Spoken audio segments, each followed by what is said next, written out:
Hello everyone, what is up? Hopefully you guys are having an amazing day. Today we're going to be talking about what's happening with XRP in the XRP community. This is exciting. CoinMarketCap XRP, 18 cents. Look at this, guys. All the other coins seem like the percentages haven't moved that much, but 7%.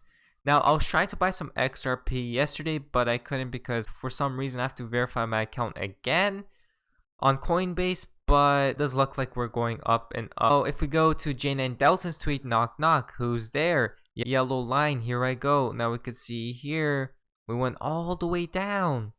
Now we're coming back up, guys, yellow line. Now if we go to the replies of this tweet, when price crossed the yellow line from the downside, it do so last in 2017. Followed by a parabolic run to $3.84. It's testing that line again, parabolic rise again soon, TikTok. So guys, are we going to see a parabolic rise again? Before we jump into the news, I'd like to say I'm not a financial advisor, nor this financial advice, just for entertainment value only. And by the way, guys, if you guys would like to join the Discord, we're over 100 members in the Discord, so that's amazing. And follow my Twitter account. I'll leave the links in the description below, and as well as all these other tweets. Now, the Cryptic Poe tweeted out, if you want to make money by solving other people's problems, the last thing you actually want to do is let people solve their problems at low cost. Thanks for the talk. So do you mean if we remove the block reward from POW and staking rewards from POS, then the blockchain will be way greater? Yes. Yes. So what will happen is if you don't get paid for mining, or you don't get paid for staking, there's no financial reward to it. The only reason to do it is if you want the system to be robust, reliable, and decentralized. There's no other reason. If it's low cost, if you don't have to provide expensive hashing, if all you're doing is saying, hey, there's two equally good ways we can make forward progress, I vote for the left one. That's all you're doing. That's literally all you're doing. You're saying, when there's two equally good ways to make forward progress, you arbitrarily pick one and you vote for it. If that's all you're doing, there's almost no cost. And if your only reason to do it is because you want the network to be more reliable and decentralized, yeah, the network's going to be more reliable and decentralized. Why would anything else happen? There's no incentive to attack the system. All you do when you attack the system is you cause it not to make forward progress, and then people stop listening to you. Yes, that's exactly what I'm saying. Oh, that's a very crazy statement. I agree. And I was going to poll the audience and ask how many people think I'm crazy with a show of hands before the talk, and how many people think I'm crazy afterwards with the show of hands. And I know the number would go up, but yes, that is exactly what I'm saying. And yes, it's good that you think it's crazy. That means you understood what I was saying. Yeah, because I think if you are not crazy, then most of blockchain's founders are crazy. Because they all come with incentives, right? You know what? You know why? It's because they want to be the forced stakeholders. They want to make money by solving other people's problems. That's why. If you want to make money by solving other people's problems, the last thing you actually want to do is let people solve their own problems at low cost. I can't tell you how many great ideas I saw, and like, oh, and we added a token to it this way. Here's our tokenomics. Like, God, it was a great idea, and you just screwed it up. Solve people's problems. That's how you make money. You don't build, you don't build friction into the system, you build friction out of the system. So yes, I agree with. Remember, if you're crazy, then you understood what he was talking about. It comes from XRP ADDRESS. Gold-backed digital coins inbound. So guys, gold-backed digital coins inbound. It feels like we're super close, doesn't it, guys? It feels like everything is connecting, honestly. Next, it comes from ISO XRP. I would say that end of next week, we want all the banks to be able to originate loans same day. First one, once you sign the $2 trillion package, how soon or how rapidly do you expect to see economic growth? Who you with? I'm with CBN. And my second question is, we are hearing you are pushing for April 6th to have direct payments issued to taxpayers. Is that the target date? I think it's Again, I would say our expectation is within 3 weeks, we will have direct payments out where we have depository information, and we're looking to get a lot more information, and we have procedures to do that. So 3 weeks for that, and I would say the end of next week, we want all the banks to be able to originate loans same day. First one, once all the banks originate loans same day. When is this? By the end of next week. So this is quite interesting, guys. Now this connects to the next tweet from Assets Daily. Most of the state systems have technology that's 30 years old or older. If we had the ability to customize this with much more specifics, we would have. This was the only way we could assure the states could get out money quickly in a fair way. The President and I spoke to several of those senators today, but let me just explain the issue, which is we wanted to have enhanced unemployment insurance.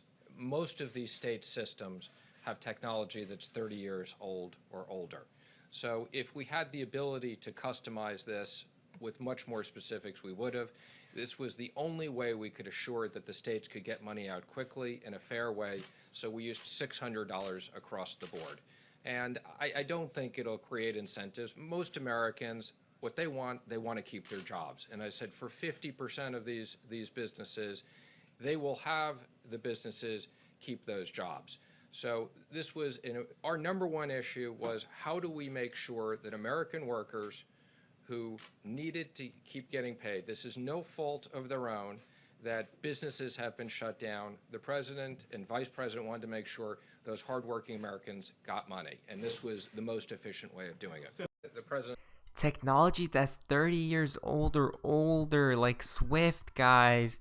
We need changes in the system. Comes from Alliance XRP. Is it possible that the USD could eventually be the reserve currency of the Ripple protocol, Ripple network? It's certainly possible. You could also see another government, any country could do this, introducing, let's say, gold, 100% reserve-backed gold on the Ripple network, and people might decide, ooh, that's what I want to use as my reserve currency because maybe the government of China, let's say, does that and people trust them. There's certainly any number of ways this could play out.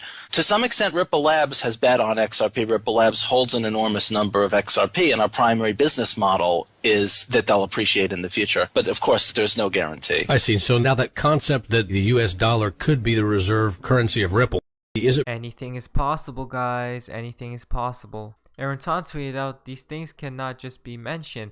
They have mentioned them intentionally. Let's look at this, guys. XRP's role. Less expensive, more scalable liquidity, faster settlements as well.